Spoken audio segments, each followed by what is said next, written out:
I see Osha ticket. People are not complaining, and Nigerians are buying it. I mean, Africans are buying it because it's Osha.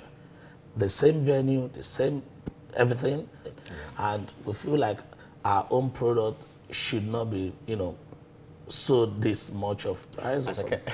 I'm sorry. Your face is saying a lot. I want you to voice I'm sorry. that.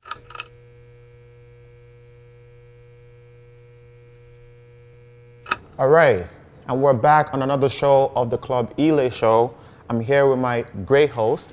What's up? It's your girl Adaohh. And we have an incredible guest, the man himself, the man behind the Kenny Black Show, the man behind the Basketball Show, the man bringing the one and only ASAKE to Canada, the man himself. I'm gonna let you do an introduction. What's your name, sir?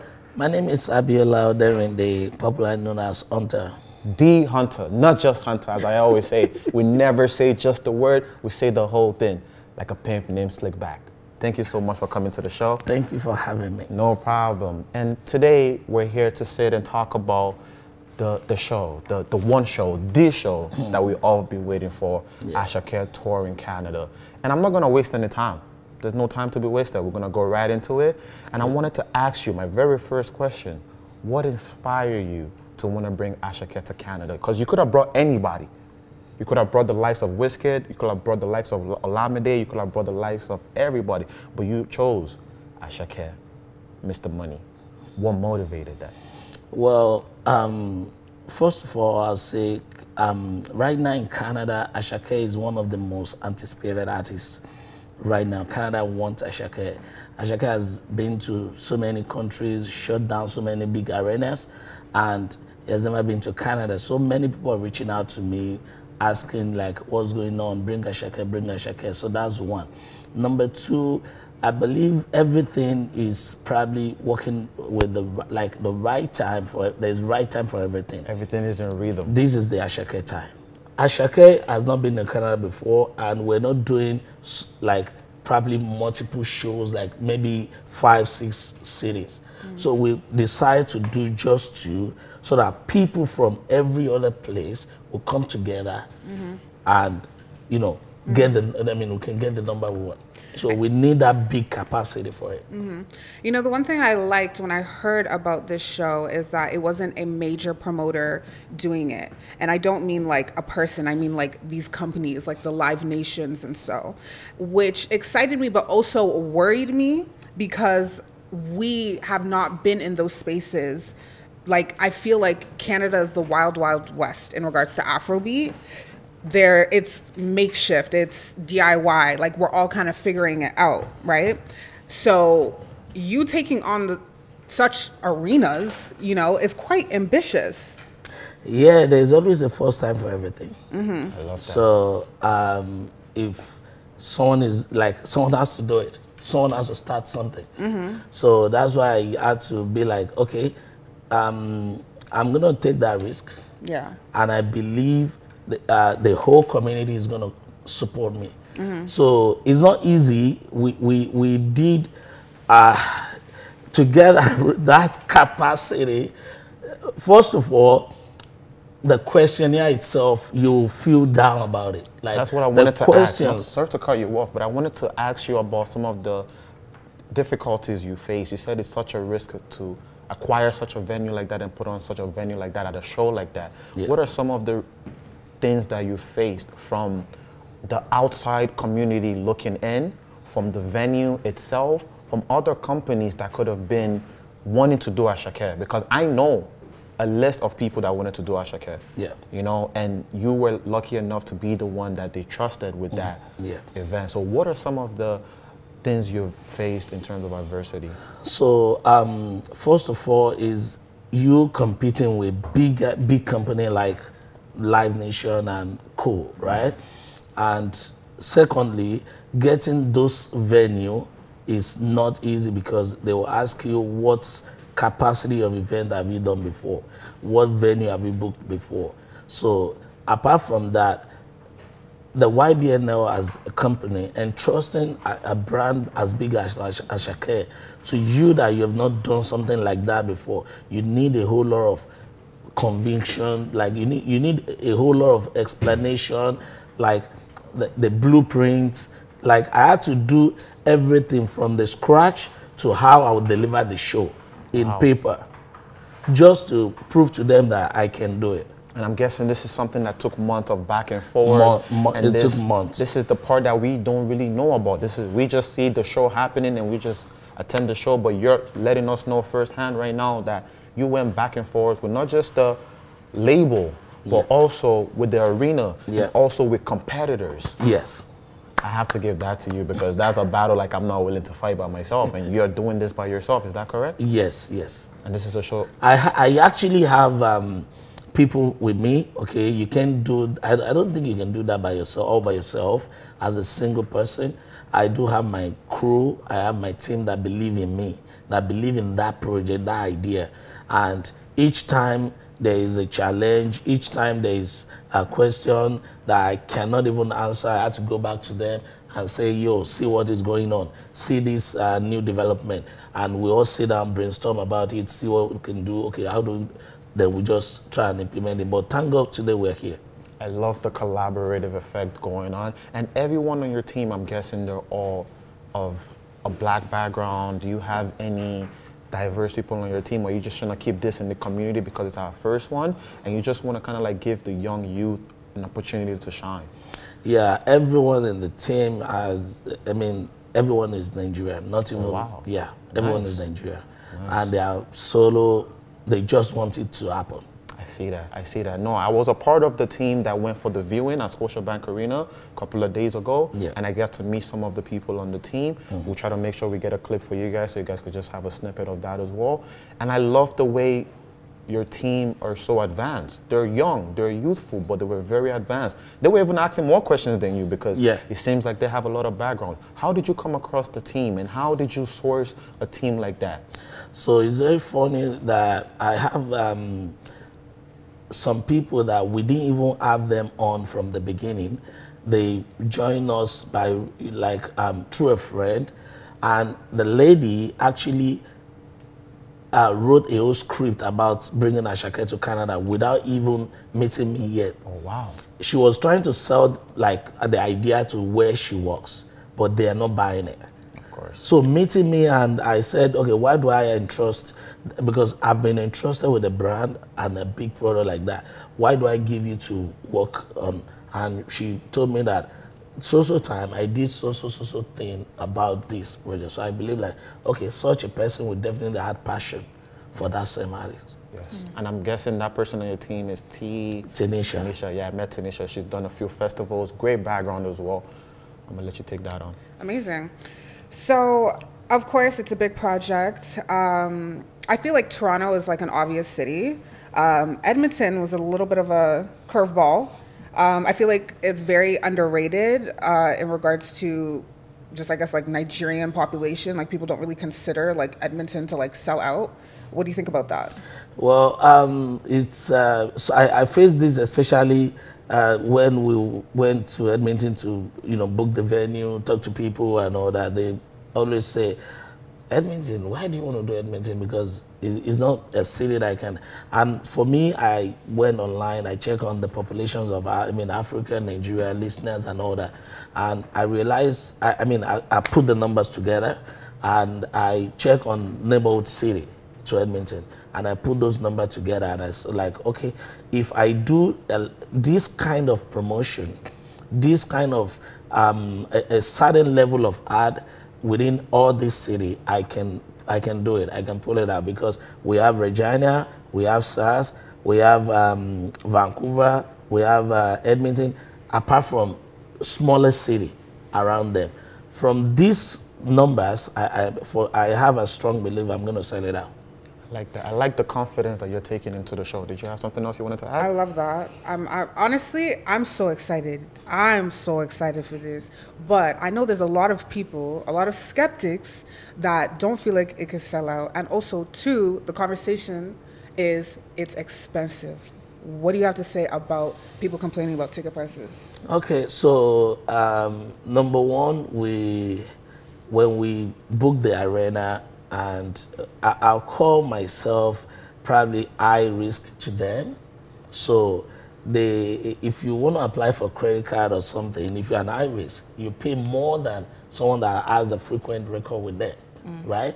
So everything is a bit of high on my side, regards to the logistics, regards to this and that, everything. So when we did our pre-sign up, okay, and we saw the number we had and all that, and when we did our pricing, we carefully looked at what will give us the amount of money that we want, that we will be using to give people that experience, that because right now it's a show from an indigenous promoter, but they don't know what the show is going to look like. They don't know what is coming. That was my next question. Yeah. Are we going to get the lights, camera, the smoke machine? Is he going to come from the sky? Like, what are we getting? Production? We won't talk about that. But trust me, we're going to do everything possible to make a very good memory put a good memory in people's mind. I love it. That's all I wanted to hear. Yeah.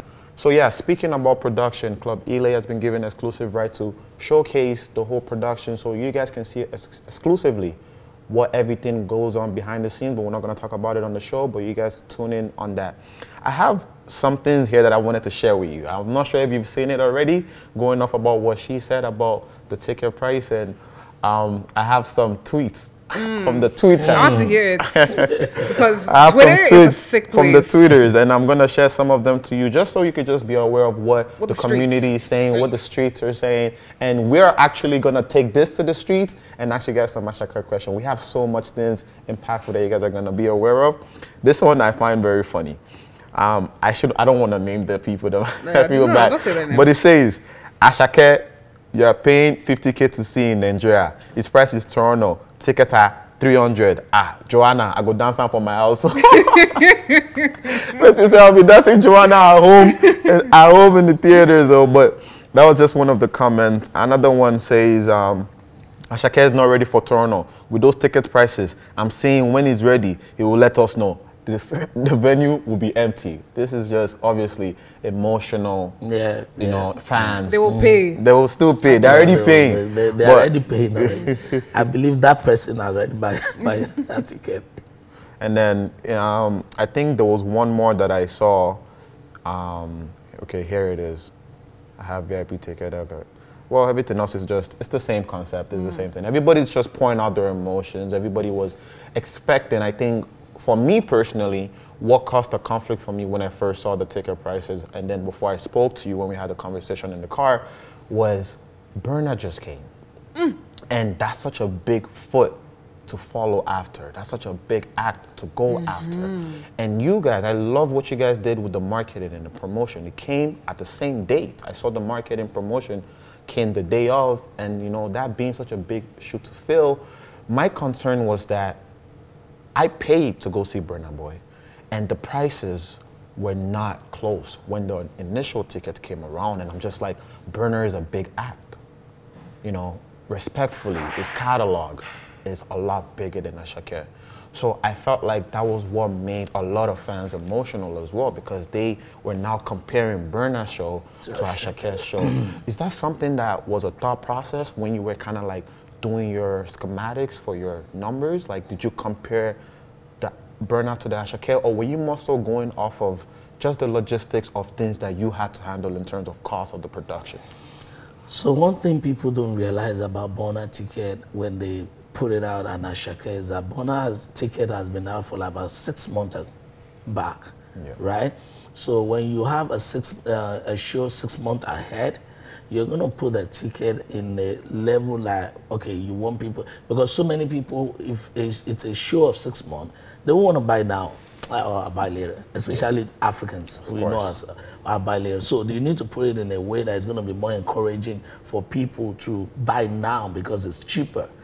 Okay, it's not like that is if Burna show that you're talking about is just going to be announced and the show will be a month after, they won't put the ticket at price, because I know the amount. I bought my Burna ticket 2 weeks to the show, and the least ticket for Saturday's show was $230. Yeah, it was a lot higher than when it first came out. So ASAKE's show was announced, I think 6 weeks. 6 weeks towards the show. Towards the show.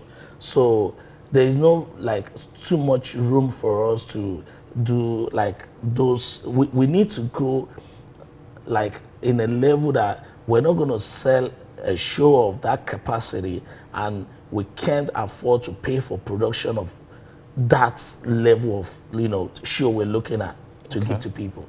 So we put it in between. Let's make it like, okay, there's gonna be a little bit of cheaper ticket, not like that cheap, okay, and there's, you know, this category and this category.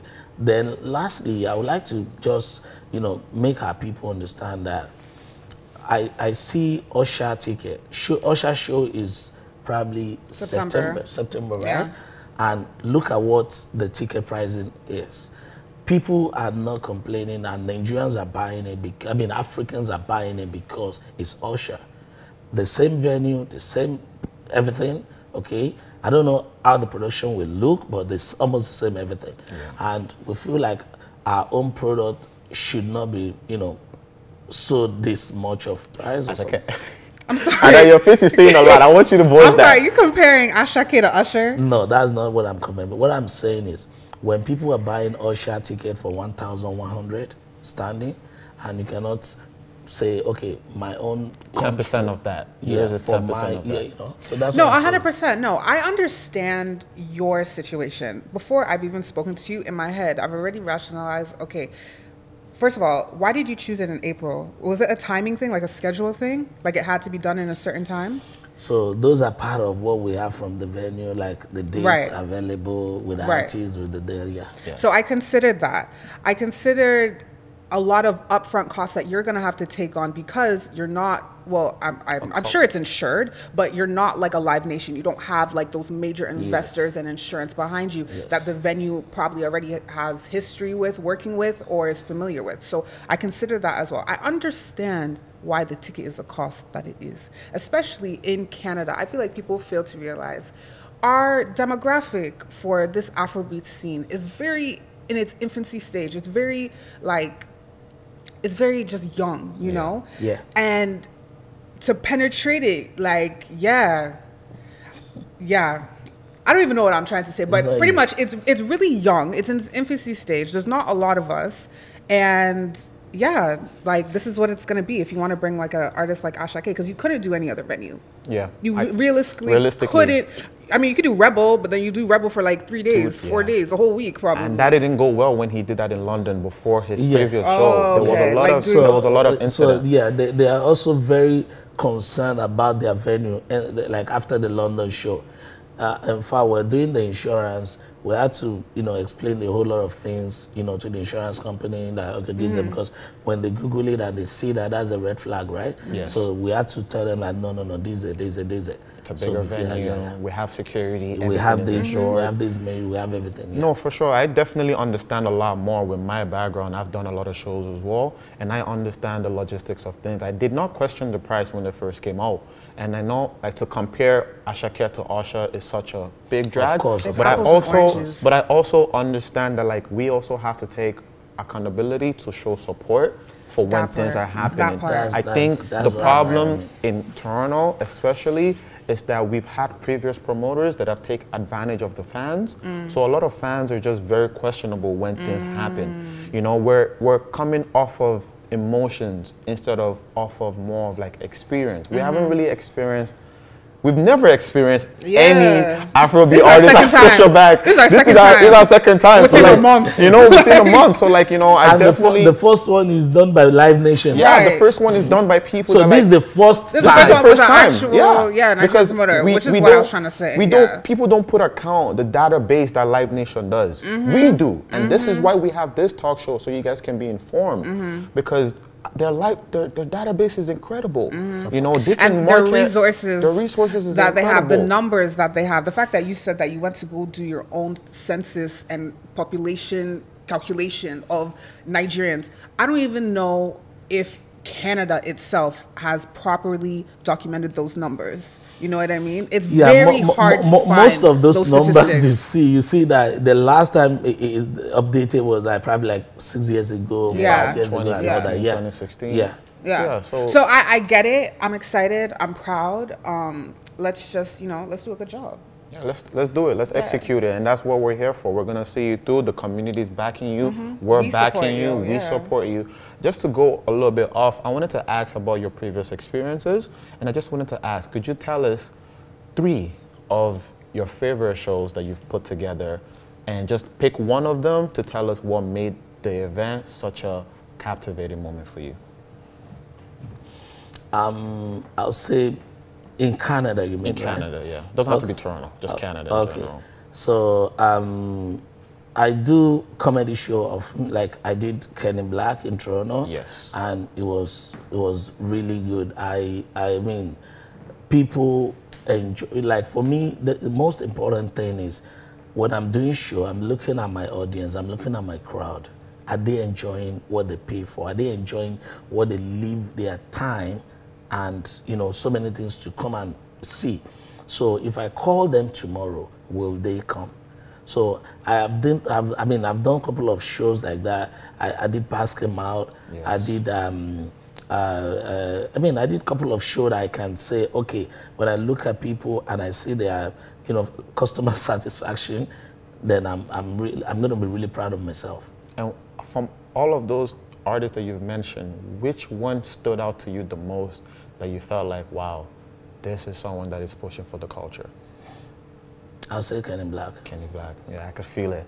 Basket is funny, but Kenny has that organic. When you see him sing, he's so versatile. Basket is big. He's big, yeah. It's like saying Burna Boy after, you know, killing all the whole arena in the whole world. Yes. And, you know, it's going to be like a usual thing for him. Like, normal. Like, I think Kenny Black, back, like the show I was talking about, it felt like this is a challenging thing, and he decided to just kill himself there. Like, people have to. He delivered. Yeah. He delivered and over-delivered, and that's great. Do you have any other questions that you wanted to ask? No, I think I said everything. I'm excited, I'm proud, and, you know, like we said, we support you, and we look forward to April 12th in Toronto. Can you let the audience know, how can they get in contact with you? How can they reach you? Before we even get there, what do you foresee in your nearby future? Because I love the way you manifested the ASAKE show about 2 years ago, from when you did it in the East African community. Yes. And then you're bringing it to Canada, to the diaspora. So what do you foresee in your near future or your future? What plans do you have? So we're not going to stop. After this, we know, we're, like Ada said, we're building the community. We need to make it strong. Other promoters are also planning on something bigger. Yes. So we need to keep bringing something, you know, that is going to be big into this system, into this city. And Canada is a country where I feel like it's a virgin land. Not like people don't do show here, but there's so much to still explore. Mm-hmm. There's so much. Sure. So I'm not going to relent. I have a couple of other, gigs I'm, putting together already. And in fact, we just want to start announcing, because, you know, the time frame that we have in Canada just is so because of summer. Yeah, so that span is something we're just like, okay, I mean, how can we fix them? Like, back. Perfect. And as I said, this is it. Coming live, coming to you, coming first with the man himself, D Hunter, my beautiful host, Adaohh. And I'm like, yeah, where can they find you on social media? Okay, my Instagram name is DDE_UntersDE. All right. Do you have any other platform that can reach you out? Of course, Facebook, same thing. I'm on Twitter. X now, not X. Yeah, Elon Musk. Yeah, Elon Musk. Yeah. So yeah, but I think I'm more effective on Instagram. And that's it. So grab your ticket. Subscribe to our channel at Club Elay. We're going to be posting all the info in the bio. And before we wrap up, we have another segment with you called How Well Do You Know the Artist?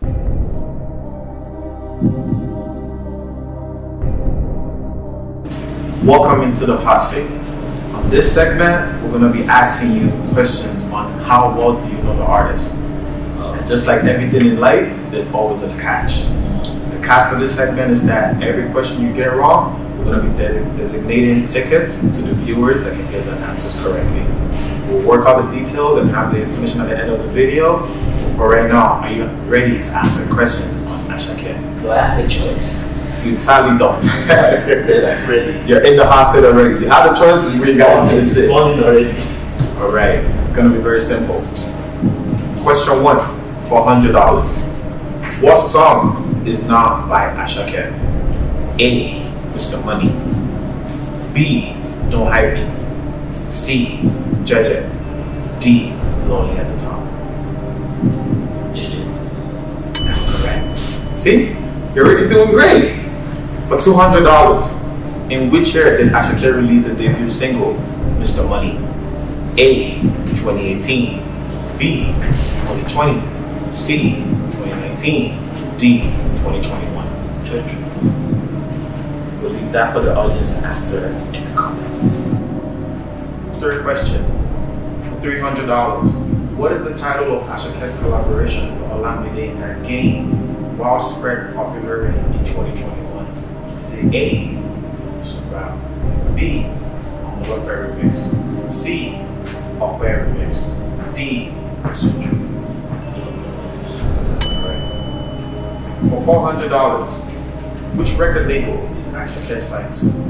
A. BMW, B. YBNL, C. Starboy Entertainment, and D. Baby Records. YBNL. That's correct. For $600, what is ASAKE's real name? A. Ahmed Olamide, C. Olamide ASAKE, C. Adekunle Yusuf, D. Ibrahim ASAKE. Ahmed Olamide. That's correct. For $800, which music producer is known for collaborating with ASAKE on several of his hits? A. Majesty, B. Roxy, C. Sauce, D. Kilometer. This is it. Life is on the line. The question you had. Would you like me to repeat the question? Yes, please. Alright. Which music producer is known for collaborating with ASAKE on several of his hits tracks? A. Majesties, B. Roxy, C. Stars, D. Kilometer. Stars. We'll let the audience answer that in the comments. For $1,000, this is the final question. You have one option to call a friend, and this is the time you can use it. Okay. What is the title of ASAKE's debut album released in 2022? A. Mr. Money with the Vibe, B. Gratitude, C. Soba, D. Mr. Money with the Vibe right now. And we're tuning in from Club Elay. You did a wonderful job. Thank you for answering our questions. For the questions he got wrong, we're giving away those tickets to whoever can answer those answers in the comment. Make sure you're following The Hunter, and make sure you're following Club Elay on all platforms. Answer the questions, repost it, and we're gonna find our winner in the comments. But you have to assist this episode. It was lovely having you today. Thank you for having me. Thank you so much for your time. On the next episode on How Well Do You Know the Artist, you never know who could be sitting in this. It could be you. Let us know in the comments who would you like to see in the hot seat. It's a wrap.